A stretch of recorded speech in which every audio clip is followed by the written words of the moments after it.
Hey everybody, and welcome to The Void, a show dedicated to filling the void between being an employee and becoming self-employed.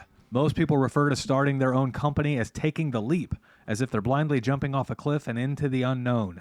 This show is here to help you understand that it doesn't have to be that way. As always, if you like what you're hearing on the show, please do us a favor and help share The Void with someone else who might also be wanting to start their own company. We saw an opportunity to help others understand that self-employment is well within your reach. And just as our businesses have grown organically and by word of mouth, we want this show to grow the same way. So if you see somebody asking questions about starting their own service-based business, please do us a favor and send them a link to the show. I'm your host, Mitch Smedley, and with me, as always, is David Hilton.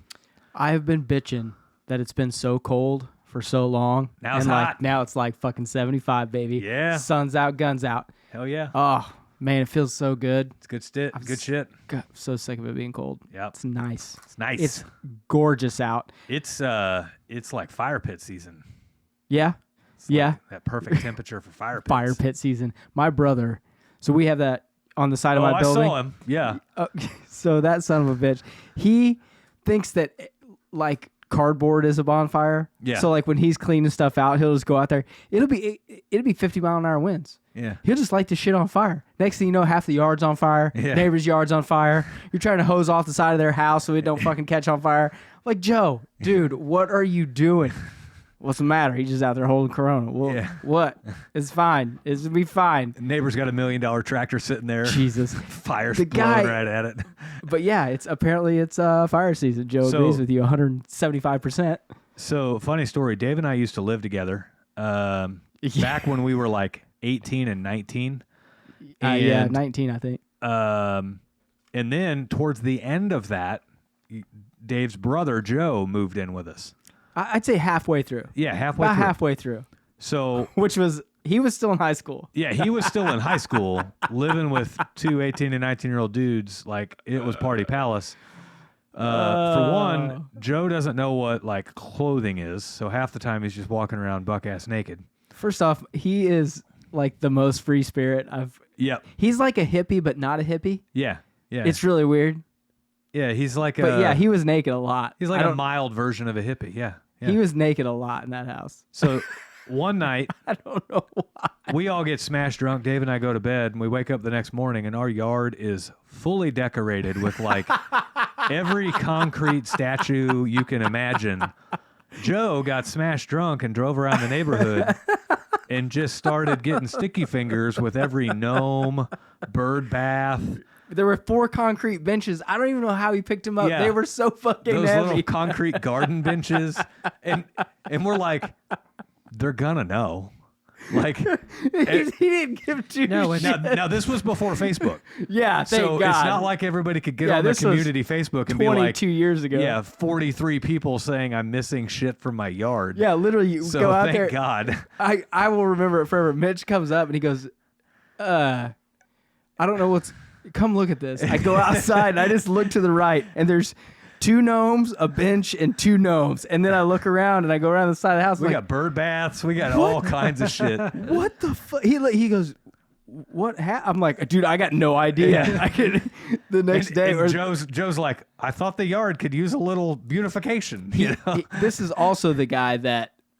So the first Christmas we were there, Yeah. we didn't get a Christmas tree. So he went and cut a cedar tree out of somebody's yard. Yeah. Yeah, he cuts. So he's driving a Honda hatchback at the time, Yeah, like yeah. a 2-door hatchback. He just shows up with like a 5-foot cedar tree. Like, where'd you get that? Around the corner. Total Home Alone style. Like, what do you mean? What do you mean around the corner? I went around the corner and I got it. I'm like, what do you mean, like IV? You bought it Like, or you got it? He's Oh, like, I got it. And then you look at the stump and it's like a hacked fucking mess. Yeah. He didn't have a saw. He had like a butter knife. So what did we do? We did the noble thing. We cut it off flat and got a tree stand. Yeah. That motherfucker yeah. was in the And we living didn't have room. ornaments, so if I remember right, it was like beer cans. It was on- natural light cans Yeah. because we couldn't afford anything else. Yeah. God, we were broke. That's Yeah. the Hangover movie. Oh, it was, First off, those movies don't hold a fucking match to our lives. man. Here's the sad part. The biggest party we had at that place We had a party so big that the cops came and couldn't even get in the front door. No, they're like, we're coming in. We're going to kick the door. And we're like, dude, the door won't open. Yeah. Like, so Mitch opens the window. He Like, I open opens the the window and and the cops puts his head out. And he's like, no, seriously, I can't open the... Get out of the way. I mean, and the cops are like looking in. They're We're like, just holy like, it's shit. easier if you come through the window. Just come through the window. Yeah. There's too many people in front of the door. And then the door opens, and I mean, it was like the floodgates let out. Everyone was like, "We got to get out of here." Yeah. And then, like, you Some look around, people may or may not have been underage. there was like, we were all underage. None of I us were guess, over yeah, 21. we were 18 or 19. Yeah, Yeah, so we were all underage. all The guy's like, "Is anyone underage?" And we were like, Is anyone not? "There isn't." And then he was like, "Is anyone overage?" And we're like, "No." Like they were just looking to take that guy to jail. They were looking to pin it. Yeah, they were looking to like take the old creepy guy that bought all the young kids beer, and we're like, "No, we're all young idiots." We So- just. The cap of that story, the capstone of that story. Oh man, the good David, times. it's summertime. David's like half Indian or something, so he tans really well, and his hair is super curly. I used to. Now it's The like, cop's taking all of our info. He's got us sitting on the couch. Everyone's already taken off out the back door. He's taking all of our info. He gets to David and asks for his name, and David tells him his name, and the cop looks at him and turns his head sideways, and he goes, "Are you white or black?" Yeah, he was like, "I've never met a black guy named David," and I was like, "I went to high school with 2 black guys named David. What are you talking about?" Oh That's pretty man, funny. Pull the Bill Clinton. Depends on what your definition of is. yeah, just so dumb. Oh my god, that was a lot of fun. That was a long time ago. That was like It was 2021 or 2022 or something like that. No, Or no, 2001 or it was 2001 or 2002. it would have been early 2002. Yeah, Yeah, crazy. was that when you came back? You'd come back from the I'd military. come back, yeah. Yeah. So I shipped out on the 2001. Yeah, Mitch. so. For those that don't know, Mitch tried to join the Navy and was too soft for that. The Navy couldn't even make it I into made the it 3 days. Navy. Yeah. Yeah, Made it 3 days. he calls me. He's like, "Hey, what are you doing?" I was like, "Dude, aren't you like in boot camp?" He's like, "No, I'm coming home." Like, why? Yeah. I couldn't make it. No, he- bullshit. I didn't say that. No, he had a heart condition. They I were had like, a heart condition that they were like, "Get flared out! up. You're a pussy. You can't get out of here." There's a tiny bit of context there. Yeah. Yeah, I had I a was heart like- condition that flared up, and they found me unresponsive on a sidewalk. And I don't remember. I woke up in a hospital, and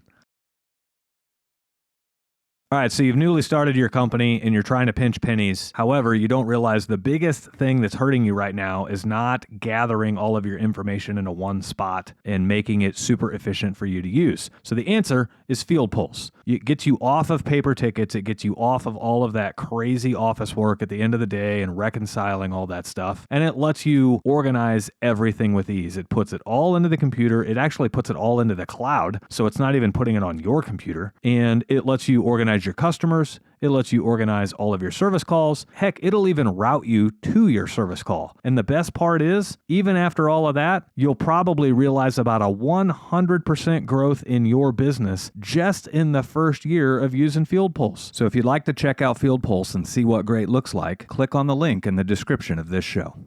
yeah. They're like, "Do you have any idea why you may have been unresponsive on a sidewalk?" And I'm like, "Well, it's probably this heart condition." And I sit right about, it's called supraventricular tachycardia, and I rattled off the name, and they're like, "You have that?" And I'm like, "Yeah." And they're like, "You can't be here if you have that." And I'm like, I thought you found that there. I thought you No. didn't know you had it. "No, I found it in high school." I don't remember that. Yep. So I don't remember a lot of high school. yeah, I can't, and it's not because of bad things. It's just a long time ago. yep. So yeah, apparently my recruiting officer fudged some documents or something, and wasn't supposed to ever be there. So So yeah, Mitch was gone for 3 days and then came back and he was like, Well, "Hey man, what's up? Let's was do there some." for 3 days. It took him like 3 weeks to ship me home. Yeah, he's like, "What are we gonna do?" I was like, "I don't know." That's how I got my first job, though, as a plumber, because I came back too late to get into another semester of college, and you were working for Harvey, and you're like, Oh, yeah, "Hey, that's we're right. busy. Why don't you come work for us?" I'm like, That's "Sure." right. That's right. Been a plumber ever since. I'm sorry. Yeah. It's all your fault. You All right. son of a bitch. What are we talking about today? You I don't know. What do you want to talk about? We're going to talk about blue checks. Oh, okay. We're going to talk about how to go from lawsuits to 5-star reviews. Okay. And we're going to talk about bring solutions, not problems. Oh, I thought we were gonna talk about you building a go-kart you shouldn't build. Well, we did that too. Well, it's not all the way done, but it's almost all the way done. Almost all the way Waiting done. for some final We'll graphics wait, you know now. what? We'll talk about it when it's all done. Yeah. We there got a little go. video we can put up or something. Yep. We might have a video. I don't know. Yeah. I don't know. Someone wasted an entire fucking Saturday of mine. He's like, hey, I got a couple little welding projects. It'd be nice if you could run a fucking tape measure. That's you. Well, it was funny because it went from like, oh, this will be a video we film over the next several months, and then like because things have worked out so well, it's like, well, maybe next week we'll have it done. No, let's. You know what? Let's just talk about the tape measure situation. Mitch comes over, says, this is where I need the brackets welded on. I weld them on. Actually, I think before I said that, I said, are you sure? That looks awfully fucking low. Yeah. We moved him a little bit. He talks me into, no, that's fine. We weld them on there. He's like, well, let's go get the body. We go get the body, have They ain't anywhere margaritas, close. have margaritas, come back, put it on there. Not even close. Like Nope. Cut them off, grind them off, move them 3 around. inches off. Yeah, not even close. So we can talk about who can run a tape measure and who can if you want. You can run a welder, I'll say that. I don't know about that. So- It was okay. They You were can all run right. a welder with a mask on. Well, You have to have a you mask have to have on. a mask Well, on. that's what I'm saying. I'm just throwing shade at you for not doing your car. Oh, I filmed him, and he was like, "You cannot put that on Yeah. YouTube." we were Uh-oh. we were doing a little bit of final filming, and I Mm. was using a grinder without safety glasses, and he's filming it, and it's a fucking cool Like, shot. it looks really cool. But I'm like, unfortunately, we probably can't use that because we'll get eaten alive because I wasn't wearing safety All you have to do glasses. is tag it. Hey, make sure you wear safety glasses. Yeah, This safety is third. why you need to. I go get like a little like a clip art of like a mask, and like you just Well, put it over your head. In our defense, I'm in my own garage. Yeah. So it's not like OSHA can come around. Let's be honest. I think I put glasses on at my house working on your stuff, grinding for like 5 seconds. Yeah. I mean, I put them on because half the time the sparks were coming up my face. So. Yeah, that's no shit. But That shop was a wreck. all right, blue checks. It was fun though. So, social media outlets like Twitter and Facebook and all of that stuff have now opened it up to where you can verify your profile and get a blue check. And there seems to be a little bit of controversy about it. I don't really know why there's controversy about it. It used to be perceived that blue checks were for clout, but really they never were. What it was once you achieved a certain stature, you kind of needed to have the platform verify your account. Let's say you're Kanye West, right? It's just the first thing that popped into my head. That's fucked up, but okay, go ahead. Let's say you're Donald Trump, like anybody, right? DT. You wouldn't want somebody creating a fake profile and acting like you, right? With all the scams and everything else that go on out there. So Yeah. that's where the blue check originated from. Well, so they now obviously there's a financial motive to do it too, right? But so they now let you pay $15 a month to become verified. Which must started, I believe. I think that's where the controversy started. It was before it was fine. Then he says you can complain all you want. Now you got to pay $8. Then everyone's like, "Oh, this billionaire is raking even more money. Why doesn't he give that money?" Like that's where it starts. I feel like. Right. But ultimately, what you're paying for is security. You're paying for the ability to secure your profile for you, right? Patrick Mahomes was even joking about it because he hadn't started paying the $8 yet, and they hadn't had the cutoff yet.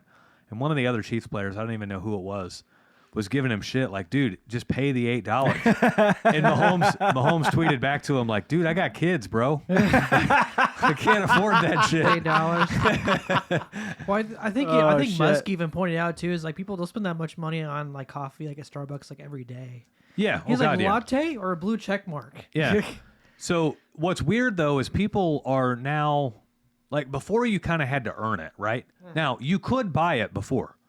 There were avenues where you could spend $15,000 to $20,000 and actually get a blue check. And there are people who have done it. But now for $15 a month or whatever, you can buy it, or $8 a month on Twitter or whatever the case may be. What's weird is people go pay their $8 or $15 and then they like make a post celebrating it as if it's the old way of doing things. Like, finally got the blue check. Look at me. Oh, such a milestone. I'm that's like, just- dude, it was fucking $15. That's just the look at me mentality Right. of Americans. Oh, look Right. at me. Look at me. Look what I got. Check out my shit. Stop Right. it. Stop it. Right. Like, now, full disclosure, I paid for it. Mitch got a blue check, bitch. But you never saw a post from me bragging about a blue check, right? I did it because we have so much going on with the plumbing company and the YouTube channel and trade wins and everything else. Like, I don't want somebody acting like me and taking advantage of the people that know, like, and trust me.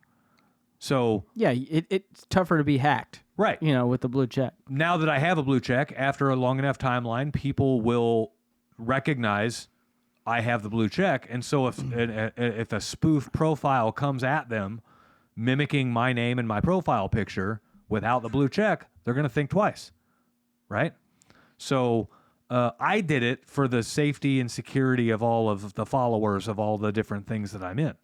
It just makes sense to me to do it. But you never saw a brag post about it. No, you know what? Really, this is a little off topic. Not really. What irritates me the most about doing this show with you and doing the Trade Wins program and doing all that stuff, do you know what it makes me, the worst part about it? It makes me be engaged in social media. Yeah, I know. And I hate it. fucking hate it. I fucking hate it. Yep. Now, I will say... Can you change your name from Hilton David to David Hilton? Okay, so originally my profile was David Hilton. I know. did something and got locked out for 6 months. You can change your name now to David Hilton. I will probably change. Do you want me to? It's just weird. It is weird. Hilton David. I'll Hilton change David. it. Hilton David. I'll change it back. You gonna go Dave or David? Okay, so funny story. The only time I've ever seen my mom be genuinely disappointed in me ever was the first time that she saw my friends, we were together and they were calling me Dave. She pulls me aside. I was part of that, probably. She pulled. To be honest, I don't remember who was there or what was going on. That's good to know that I was probably part of you. She pulls me Genuinely aside and disappointing she your is mother. like, I named you David, not Dave.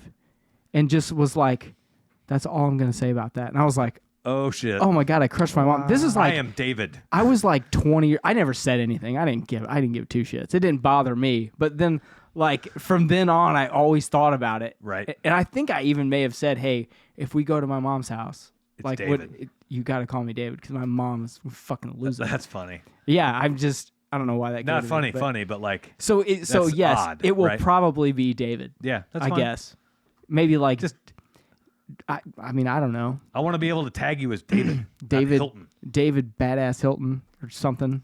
Well, if you get the blue check, you can't do fun names. you can't do fun names. I don't know. Do I need the blue check? Maybe someday. You don't. You probably don't need it. Nah, I don't need it. But maybe someday. But So- yeah, it irritates me to death. Yeah. I do like the Trade Wins group. Because it's just people that are dedicated. Yeah. You know, you don't get a lot of bullshit in there. That's okay. Right. I don't mind that. Right. So What were we you talking can, about? You can shape down your stuff. So topic 2. That was a fast, high-level run through topic 1, by the way. Topic 2. This stems from an experience that I had literally an hour and a half ago. You're getting a lot of 1-star reviews and bad fucking Man. shit happened in the last couple weeks. So You think it's Mitch? Austin's shaking his head. Yes. No, that wasn't a yeah. That was like a. I saw a fucking I head shake don't like know this. what to think of it because Just like this. So- you know what?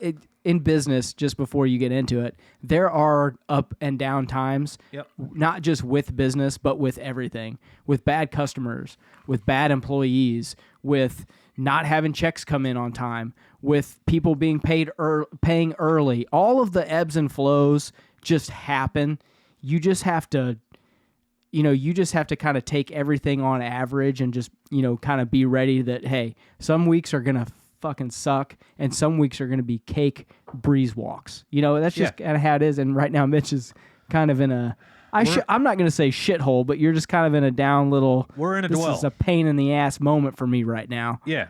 So part of that is my own doing, right? I tend to overextend myself, and when you overextend yourself, you kind of take your focus off of things.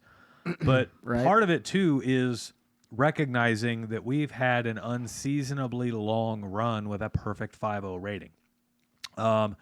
Currently, right now, I think we have 555 Google reviews, and we still have a 5.0 rating on Google. Up until a couple of weeks ago, we only had 2 1-star reviews. One was from a landlord house. One was from a house flipper that tried to scam us out of $5,000. Yeah, we've talked about it. Another was from somebody on our YouTube channel, of all things. When am I going to get in on this YouTube channel? I want to be in the video. Well, we got a video filmed in your yard coming out here. Yeah, sometime. but I'm not in it. I know. That doesn't help. I just want to see my face on there. That's all. So, I turn around and zoom in your window. some guy like spammed our YouTube channel with like 50 comments in a matter of hours, and I was engaging with all of the comments because it helps the algorithm and it helps your video do better and all this stuff. Well, because he was a last word kind of guy. He wants to have the last word. Sounds like someone I know. So, because I was replying to all the comments, are you insinuating to me? No, not at all. Because I was replying to all the comments, he got all pissed off, like he wanted to have the last word. So he finds our Smedley Plumbing business page and goes to Google and leaves us a 1-star review saying plumber talks back too much. And I wish I could screenshot. Like, I texted Austin the day Austin the day it happened. I'm like, that's what you get. this dude has commented like literally the notification bar on YouTube was all this. His name is like Bob Take a Look or something like that. It was like Bob Take a Look, Bob Take a Look, Bob Take a Look, Bob Take a Look. Like, he's commenting in fractions of sentences, like as fast as thoughts and words are coming into his head. He's commenting and hitting enter. Yeah. And then when he would think of a few more words, he would comment and hit enter. Yeah. I mean, he just blew us up. And That's the worst. I took a screenshot of it and sent it to Austin. I'm like, this dude is fucking trolling the hell out of us. Yeah. So finally, I just started replying to them all saying, it sounds like you're having a rough day. I hope you have a better day. And so then we get the 1-star review from that dude, right? Because that was like, it's one thing if someone's upset, but that guy is like borderline psychotic. So you're just like, First off, 20% of the people out there are borderline psychotic. Yeah. So you're just dealing with that shit all the time. Yep. I mean, it's like going to happen. Rolling in the mud at that point. Right? So then yesterday, we get another 1-star review. And it's from somebody who we have no clue who they are. It's a Hispanic name. And it says they tried calling us and they got our voicemail and we never returned their call. And so it stinks because they've heard such great things about us. We have no missed calls that we have not returned on our phone. We have no missed voicemails that we have not returned on our phone. We have no record of this person calling us. So initially, I actually replied saying, here's my personal cell phone number. Call me, and we'll get you taken care of. And then, my wife's like, probably not too smart to put your personal cell phone number out there. Yeah, so I do that changed too it. much, and I've been burned. So I changed it, and I said, feel free to try call us back, or you can find us on Facebook, or you can email us and I gave our company email. I said, it sounds like there must have been a phone issue or something. And Nothing. I'm sure. No replies, no nothing. Yeah. He's just a total parasite that just wants to walk away with a 1-star review, right? But it just sucks. Well, today... you could be I've seen this happen before, people getting bad reviews. Like, you're driving down the road in the Smedley van and cut somebody off and something happens. Yep. And then they just literally... They'll just come up with anything. They'll give you a 1-star, and they're basically posting and ghosting, and they're like, fuck that guy. I Yep. got him today. I gave him 1 star. I'm going to knock him down. Yep. I mean, that shit happens. And especially when you get bigger and things are going... I mean, it just... What did we talk about in the Google reviews? I don't remember if it was on this show or if it was on the Trade Winds we were talking about. Eventually, it's impossible to have a 5.0 rating because eventually you get so many and so much little bullshit at the bottom that it knocks you down. And it's too bad they don't take like the law of averages, like grading on a curve and cut off the bottom 10 and the top 10, and then that's really what you should be at. Well, I tried disputing it, saying that the customer's not a customer, and Google comes back and says, it sounds like they're representing their experience with their company well. We're leaving it up. Because their experience was, as stated, they tried calling and never got a response. Well, to Dave's point, too, it's kind of like whenever you get a new guitar and it's so precious, that first ding you get is like, oh, like this ding in the guitar, like it just hurts your soul. Yeah. But then like 2 years later, you have 10 dings. Yeah, and you don't even But care. it's kind of like that with the Google reviews, where it's Yeah. like your first one, it's like, oh, it hurts so bad. Yep. It hurts Yeah. my shoulder. That's my why I arm. buy used guitars also. Yeah. I never bought. I think I may have bought one new one. I watched my friend ding his new guitar he just bought. He was showing me it. And he's like, "This is my new guitar." He went to move another guitar. I went, "Dung," and Yep. I just saw a look on his face just go. Pure panic. Yep. Like someone punched your baby. Ah! That's why I got to scratch up something new just so it gets the first one on it. That's right. So today, we get a call that comes in on our main number, and it's from a customer that we did some work for last week. And basically, the work last week was a fucking disaster. I felt bad for us. I felt bad for them. It was just a bad situation all the way around. And this customer calls in today. They're really upset. And so I drop what I'm doing and I drive out there to go look at the job. Essentially what happened is they called us with a drain line clog, and we get there and their plumbing wasn't installed quite right. And so our auger went the wrong way and went up the system instead of down the system. And it got into a 2-inch drain line and broke a drain line and got tangled up in a wall and all kinds of stuff, right? So now we're... Yay, plumbing. Yeah. Now we're like there for a clogged drain line. We still don't have the drain line open. Now we've got toilets pulled. We've got walls opened up. We've got cabinets removed. You're in the middle of what I like to call a shit show. Yes. Quote unquote. Absolute You shit show. are in a shit show. So our guy's there for 2.5 days. And 2.5 days. yeah. And Sorry for No, for the laughing. It makes when other people suffer, this is a bad part of my personality. sick. Like it brings a little joy to me. Like Yeah. that it's not me. I'm just like so Yeah. happy it's not me. There's like Yeah. that part where you're like, I'm sorry for him, but like it's just for once. It's not me. Who was you it? think you're having a bad day, right? Did you tell me who it was? No. I know all your And guys. it I doesn't like your matter. no. I like your guys, and I've Yeah. been there, and I feel bad for them guys. But- I don't feel bad for you, but I feel bad for them guys. My guy didn't really do anything wrong. Like hindsight, you could always go dissect it and be like, I would have done this different. But it's easy to be a Monday morning quarterback, right? Yeah, you can. Oh, well, you should have located it when you weren't sure where it was going. Yeah. You could, but it also went right through. So, Yeah. I mean, what the fuck you want me to do? So we get all the damage fixed on the inside from the auger going the wrong way, and now we get the auger going the right way. And we go right through the clog into the septic tank. Nothing opens up. We put different bits on it, go through the clog into the septic tank. Nothing opens up. Camera in the line. We pump the line down, right? Go get one of those tiny pumps, drop it down in there, pump the line down, find out it's holding a bunch of water in a bunch of spots. We tell the guy, look, we don't know exactly what's causing the clog, but we do know your line is like a fucking roller coaster, and it Yeah. needs to be replaced from here all the way to your septic tank. Good old snake, baby. Yeah. And so we give him a price to fix it. The price was $15,000, and he decides he's going to try to tackle this project himself. Now, keep in mind, everything up to this point, we were getting locates for the line and all of that stuff, but it was all peripheral locates, nothing exact, nothing we would dig off of. It was just enough to get an estimate to him. Make sure the line's not 8 feet deep, right? Mm-hmm. So we do all this, and we never hear back from him. Turns out the guy starts trying to he saw cuts all this concrete and digs up the line himself. And there was basically some confusion for where we kind of generalized the line would be. Well, he freaking dug in that spot, and he didn't find the line. The line was a foot outside of where he dug. And it doesn't necessarily mean our locates were bad. We never painted anything on the ground. We located just enough to see the general area it was in. Well, this guy just went and saw cut concrete and started digging.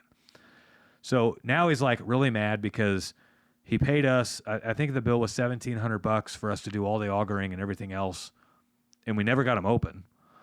So he was mad that he paid us $1,700 and really got nowhere with it. And then what set him over the edge was that he saw cut all of his concrete and dug it up, and now he can't find the line. So he calls us up, and he's all upset. I drop what I'm doing, and I go out there.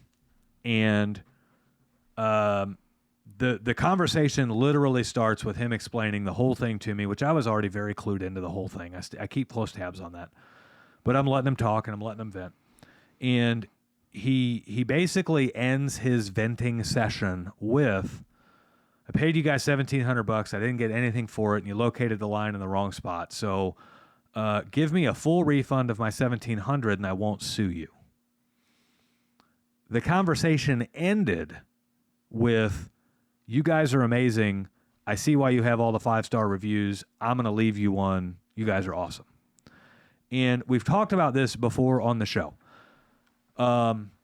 This is a classic case of your most upset customer has the potential to be your biggest cheerleader or your biggest advocate out there if you just take the time to understand the issue and be solution oriented. Who cares about the money? Who cares about anything else? What's the actual best solution from here? So he's starting this conversation and he's spearheading it all based off of money. He spent $1,700. He didn't get anything out of it. He thinks our diagnosis was wrong. He thinks the locate was wrong. He thinks everything was wrong, right? So I give him time to breathe. I give him time to get all of his anger out and everything else. So then I let him know. Then he tells me that the line is now draining. Just today. Now, we were there last week. Just today, it's now draining. So I'm like, hey, cool. I love to hear that it's draining. I actually have a camera on my truck. Now that it's drained, we'll be able to see something on the camera. And I didn't promise him anything. I didn't allude to any kind of a refund. I'm solution oriented, right? And a refund is not a solution. A refund is a pacifier. A refund basically admits, we fucked up. Please don't sue us. Here's all your money back, right? That's not a solution. I want to get the guy's problem solved. We'll worry about the money part later. So I dropped the camera in the line, and for one, we recognized they have like an improper clean out fitting, which allowed the auger to go backwards. So we talked about that. He completely understood that. And then within the camera going in the line, within about 10 feet, the camera's already underwater. Keep in mind, this line's open and draining, but the camera's already underwater. The line's 70 feet long from here to the clean out, and the line's underwater. The camera's underwater for like 40 or 50 feet of that 70 feet. So he's got this freaking roller coaster. He's got a huge belly. He's got a giant belly in the line, right? And so then we locate it, and we do, he's asking, can you locate it here? Can you tell me how deep it is here? Can you tell me what angle it is here? And I'm kind of still letting him kind of call the shots for a minute. And so now it's starting to bring his guard down, and he's starting to realize that our diagnosis was not incorrect. The entire line needs to be replaced because it is such a roller coaster. Yeah, it's super flat or right. bellied. And so now it's just a matter of the locate difference, right? Well, so then I learn a little bit more about his situation, and he asks what I would do, which is kind of a silly thing to ask.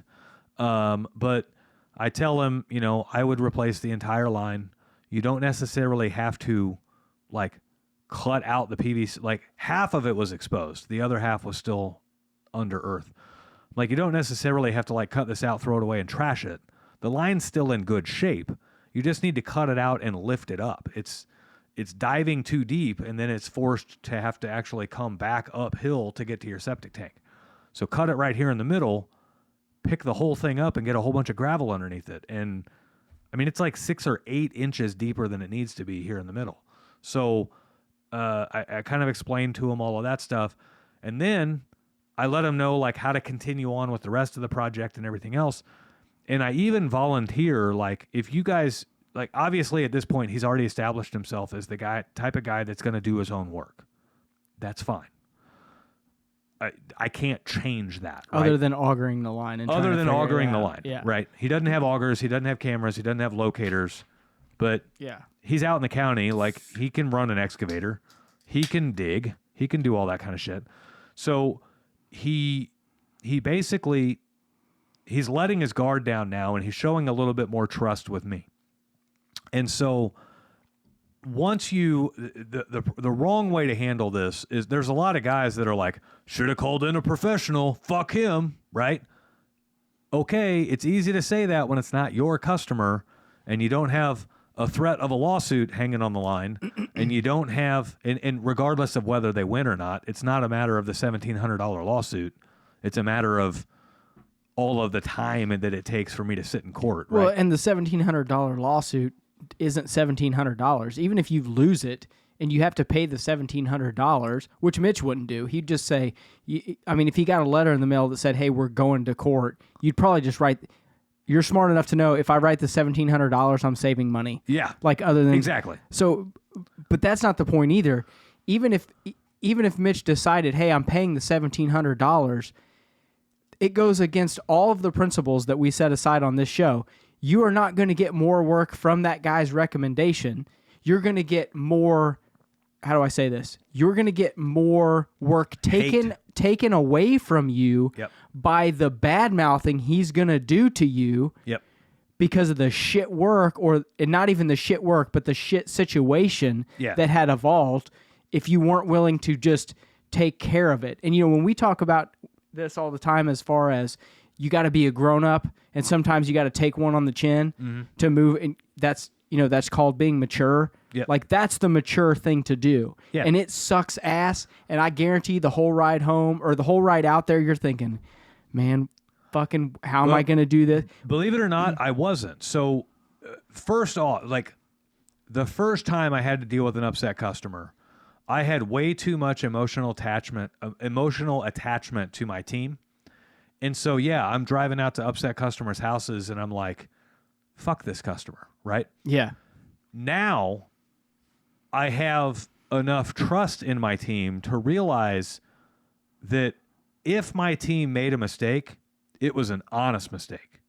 So if we're in a sticky situation, it is an honest sticky situation. Yeah. Sometimes things just happen. Yeah. And you have to deal with it. Right. Nothing ever goes perfect. Right. Nothing ever goes exactly according to plan. Right. And you just have to deal with it when those situations arise. Yeah. And I had been communicating with my guy throughout this whole process. So I was very apprised to the whole situation, and I was the one who told my guy they need to replace that entire line from the clean out all the way to the septic. When you have a little too much info on plumbing here, when you have a 70-foot line that's holding water for 40 feet, you cannot get that line to drain all the way unless you replace the entire thing. And even then, the elevations still have to work out. So you can't, like, if a belly is 10 feet long in a line, you have to replace 20 feet of line to get rid of a 10-foot belly. You can't just get rid of a 10-foot belly, because that line is now level for that 10 feet. Right. So you got to go farther on both ends. And if it's close, a little of my plumbing expertise, how about that? If it's bellied there, it's probably level the rest of it anyway. Right. So you really have a serious problem. Yeah. I mean, even if you take a 40-foot belly out, like you were just saying, and get it to where it's flowing, it's barely breaking. Right. Like, and that... I mean, everyone says, oh, gravel doesn't settle. You're on virgin ground, blah, blah. First off, you don't know what's underneath it. Right. You don't know if you did get enough gravel in there. You could end up just making another snake that's got 2 or 3 1-inch bellies in it, which it would probably work, but that's not how it should be done. So, I mean, you really have to just replace the whole line. Yeah. Let me ask you a question. Do you think that, and I'm going to bust your balls, but I don't mean to, he was there 2.5 days. Mm-hmm. Do you think after the first day maybe you should have went out? Maybe. Like I'm super hands-on. Yep. And so like if I go out, if a guy comes back and he's been on a change out that's supposed to take 2 days and he comes back and he looks like complete shit, like something's like you can just tell. Yep. Like, so I run out there and say, dude, if you need me to help you, I will be there to help you. This is that tough balance as a leader and as a teacher. That's why I'm asking you. Yep. So, and you'll never know the right way to do it. You'll know when you're in the right area, but you'll never know if you did it perfect. For a long time, I had a habit of going out and being the savior, going out and bailing my guys out and all of that stuff. All that was doing was teaching my guys that I'm the solution. Right. And if I want to be a good leader, I need to teach them that they are the solution. And the only way to do that is to let them get in way over their head and let them figure it out themselves. So I I intentionally was like, I was chomping at the bit to go out there and bail him out. But I'm holding myself back thinking there's no problem that he can get us in that I can't get us out of. So I'm going to let him dig the hole a little deeper, or I'm going to let him figure his way out of this, right? And really, he did pretty well. He did really, really well, considering, like, had this customer had us make the repairs, this would never be an issue. Really, the only issue here came when the customer tried to make their own repairs, and they were trying to dig off of spoken locates instead of painted locates. But ultimately, I was able to explain to the customer that everything we told him that was wrong with the line was indeed wrong with the line, and it still needs to be repaired exactly as it's doing. So I offered advice on how to do it himself, because he's already acknowledged that he's a do-it-yourselfer. And I even offered, I said, if you give me enough warning, I can come out here and help you kind of put this back together, right? Now, keep in mind, this conversation started with a threat of a lawsuit and me losing $1,700. So I've got a little bit of room to work with here. If I offer a couple hours of my time, I can keep the tab even for a couple hours of my time helping him pipe this back himself, right? He's doing most of the work. Yeah. So essentially, as everything rounded out, he realized everything that we said needed to be done actually needed to be done. The locate thing, yeah, it's a matter of, and he even admitted it. He was like, well, he said it was kind of in this area. I'm the one who saw cut it and started digging it. He never really did paint on the ground. And I'm like, yeah. And I explained to him that we do a rough locate to give you an estimate. We do a final locate, like when you're exact gonna locate when we're when there you're to gonna dig. Yeah. And so now he's like totally on board with everything. He loves the fact that I came out for free today. He loves the fact that I spent so much time with him today, proving that it is indeed a problem. No one's wasted time and everything else. So now he's back on the train of him saving 15 grand by doing it himself. And he's got a little bit of support from me, right? So we turned a customer around from somebody who was literally threatening to sue us and wanting a full refund of their $1,700 to now they freaking love us. Yeah. And it's a testament to what we've said time and time again on the show, that don't just immediately disregard upset customers as, like, everyone likes to do this. Oh, you can't please everybody. Guess what? You can. Well, you can't, but you can try. You can try. You right? can try. You might not be able to please everybody, but you can build a system that should please everybody. And if it doesn't please everybody, well, that is just one incredibly unhappy person that isn't pleased by anybody. Yeah. And I mean, that situation is one of those. So, I mean, you learned 3 things there, right? You learned that, if you hadn't known these already, you learned that I can take a bad situation, like you were just saying, if this was earlier in your career, you wouldn't have handled it that way, right? Mm-hmm. But you've learned. So if this was new for someone else, they have just learned, hey, I can turn a bad situation into a good and get a good review. 2, it kind of helps you learn that, you know, and I know you so well, you want to be out there all the time. Now you're not out there at all. Now you're trying to find out where that balance is of, you know, where can I do it, where I can't. And your employee learned something. Yeah. Hey, you know, maybe I should have asked Mitch a little earlier. Maybe I should have, you know, you can have a meeting about locates now. Hey guys, when you say something, you got to say, hey, look, this is vague. If you have us do it, we will locate exactly where it's at. You know, and every and my point is, you know, I'm kind of beating around the bush. My point really is that you can always learn a lot when you have a situation like this, and that helps grow your company. What did we just talk about in Trade Winds the other day? Is that there's no growth without pain. Or was that on the show? I can't. Everything blurs into like one giant show now. You can't grow without a little bit of pain. You got to learn how to let your guys fuck up, because everything that if you're listening to this show and you're pretty damn good at your job, you're good because you fucked up a lot of shit. Yeah. And that's how you learned, right? You learned how to solder pipes together wrong before you learned how to solder them together right. Yeah, you had leaks. You had a fitting that was only halfway inserted before you started sweating it. I mean, you had problems. If you cut hair, you fucked up somebody's hair at some point before you realized how to do it right. Right? Some people just look that way. I'm laughing because little tidbit in my life. Janine cuts my hair. I let it grow for a long time. I'll have it trimmed a little bit, and then she'll gets a just Flowbee? she'll number two the whole freaking thing in the summer, and I love it. Right? Yeah. Last year she cut a number two, took the guard off, trimmed up my sideburns, my neck, and everything, and I said, "Oh, you missed. There's a little here." She didn't put the guard back on. Had to shave my head almost completely bald. Yeah. Like she just. You should have seen the look on her face. I walked around looking like a fucking dick for like 3 weeks, man. It was It's awful. like 43 years. You know what? Shut your ass. Well, I had one where I photographed a wedding and I asked for feedback, and then the bride was like, yeah, like a big part of a wedding is like being handed off by your dad to your future husband, and like there was only one picture and it was kind of dark, and I could have been like, oh. But I'm like, that's something that I think it's too, like, I'm also a guy to where like you don't realize No. I didn't plan my wedding from like my birth.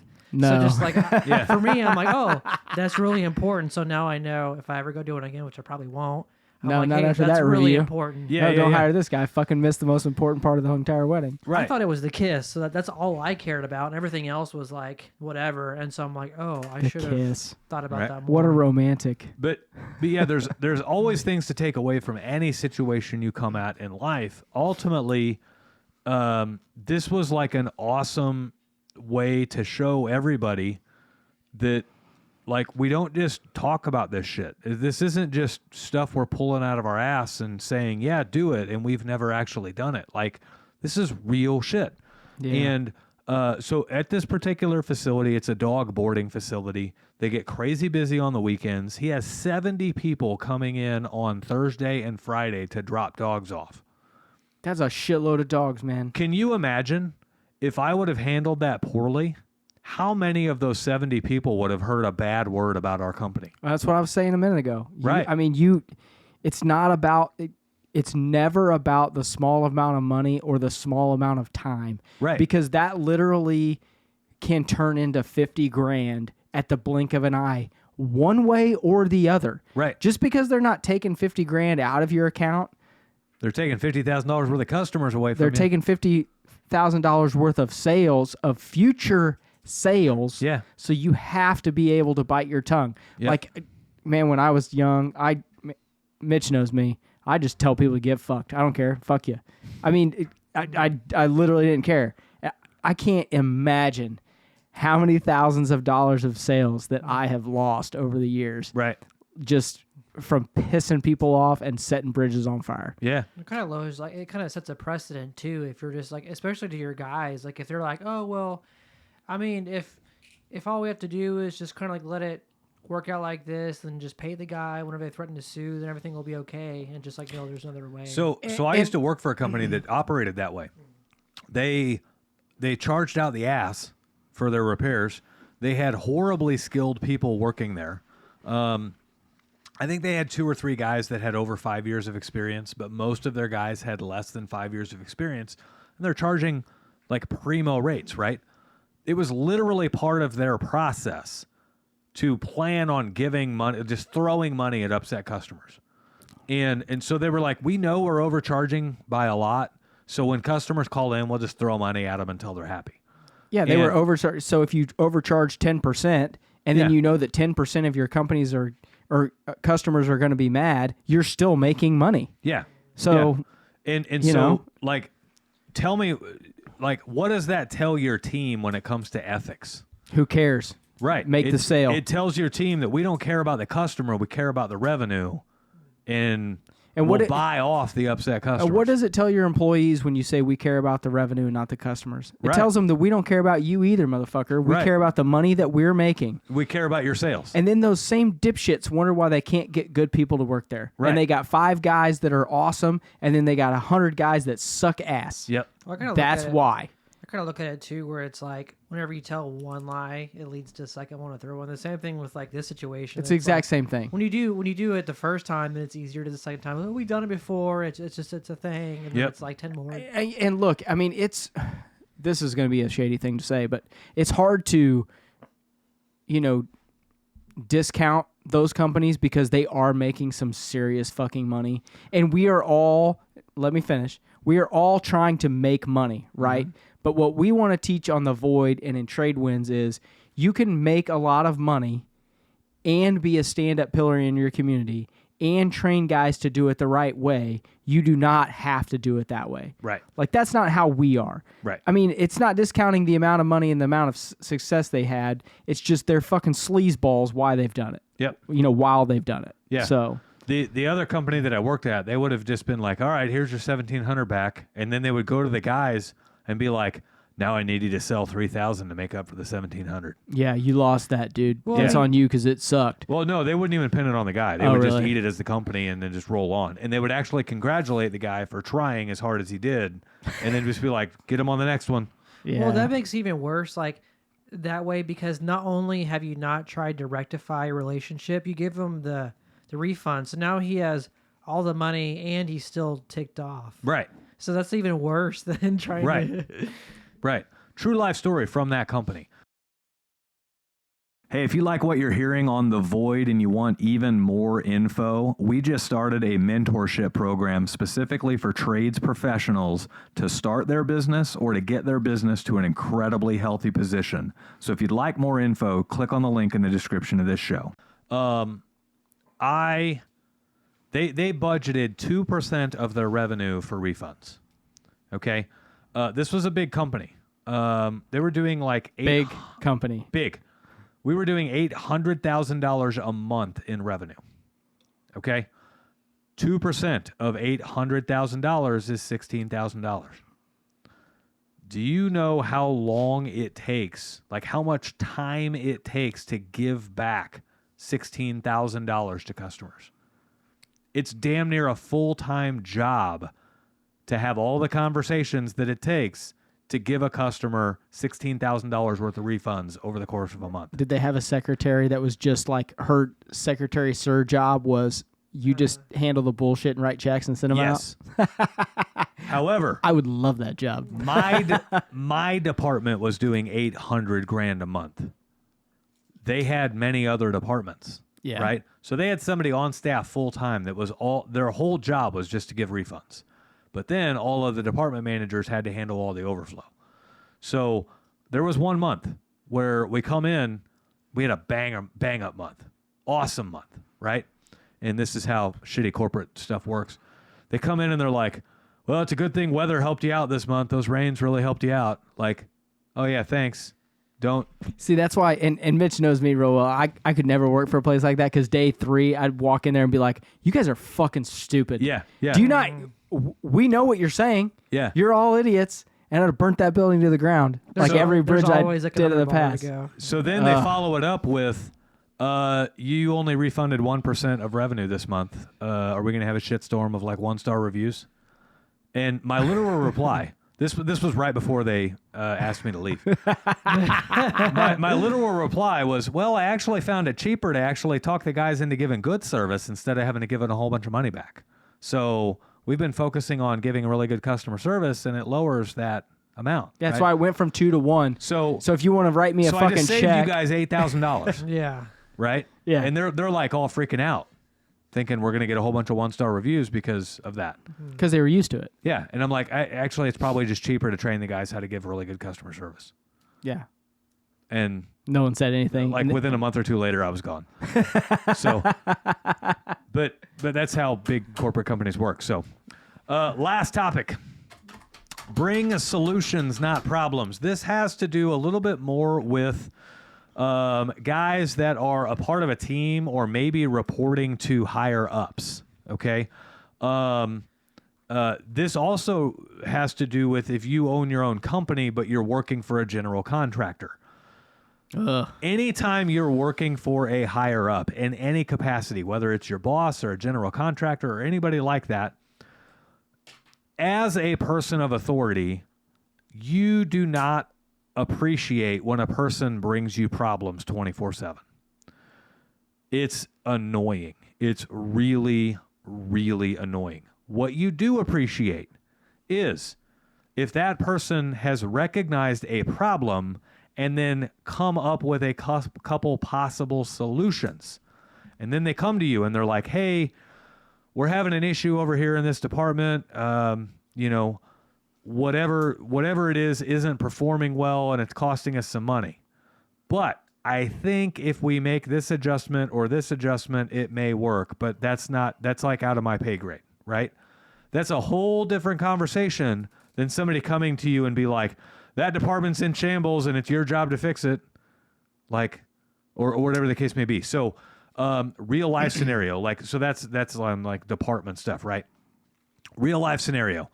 If you are a plumber at a company and you're considering starting your own company, don't go to your boss and be like, my sewer machine broke and I don't know how to fix sewer machines, so this is your problem.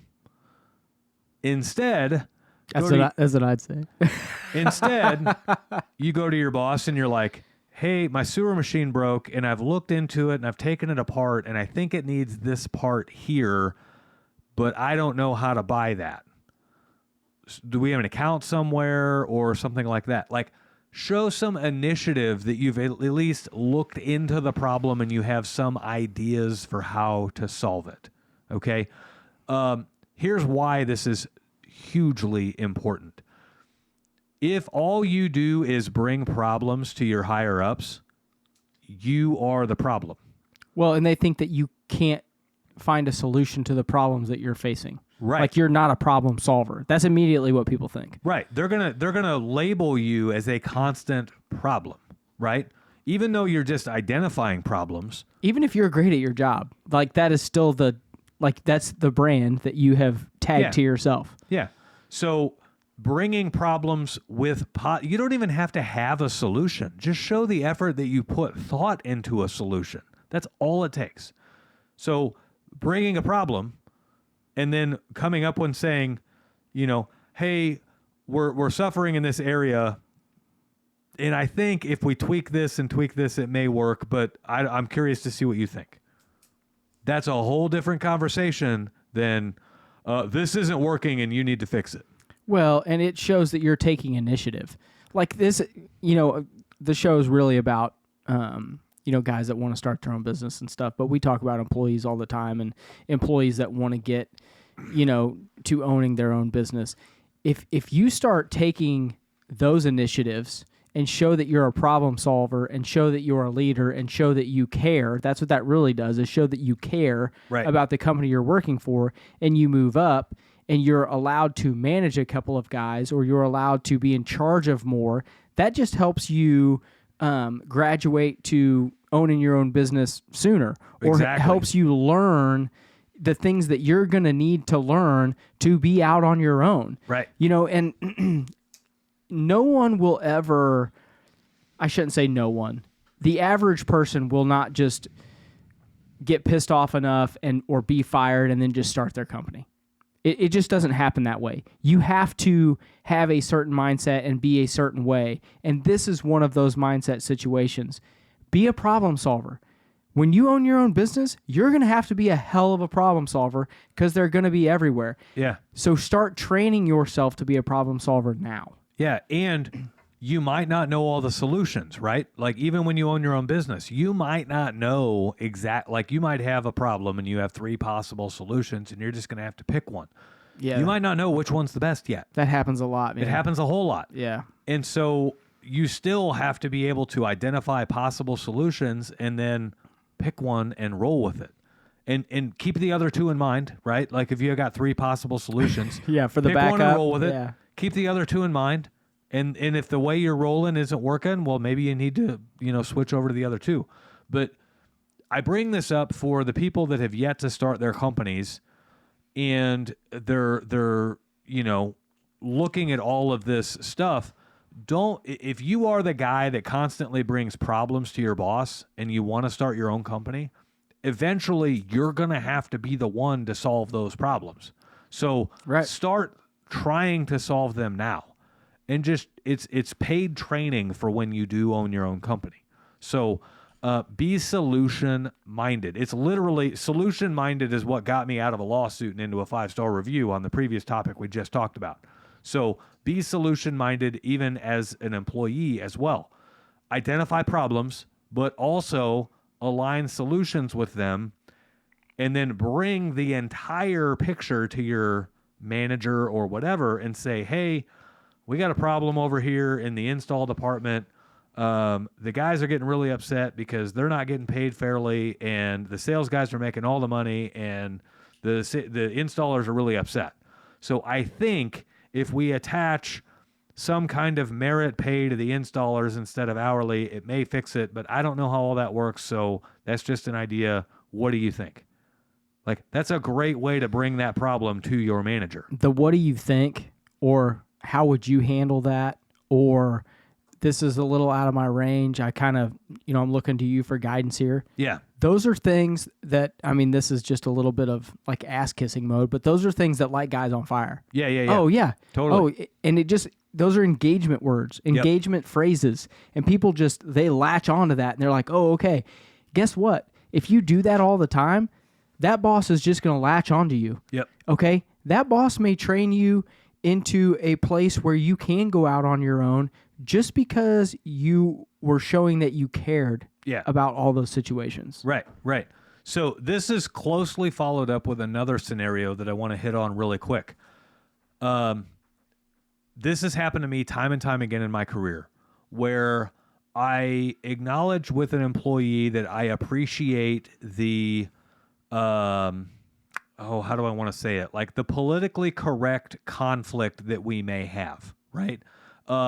I may be working with somebody and they may have a different opinion about things, and we can very civilly disagree with things to come up with a solution that benefits the greater good. It's not about what I think. It's not about what you think. It's about like what's the best solution, right? Well, what that can turn into really fast is now the person realizes, okay, when I gave him a little bit of pushback, he actually appreciated that. And if they lose the context for why that pushback came in, now that person's position now becomes, I'm going to push back on the boss on everything he says. And that's a really dangerous position to be in. It's one thing to push back when you see a different pattern or when you see a different possibility and the benefit is for the greater good. But don't become the person that is always pushing back just to take the devil's advocate view or just to take the opposing viewpoint because one time your boss or your owner or whatever acknowledged that they appreciated the constructive criticism or they appreciated the pushback. So those two kind of things kind of go hand in hand. If you're always bringing problems, your boss is going to associate you as a problem.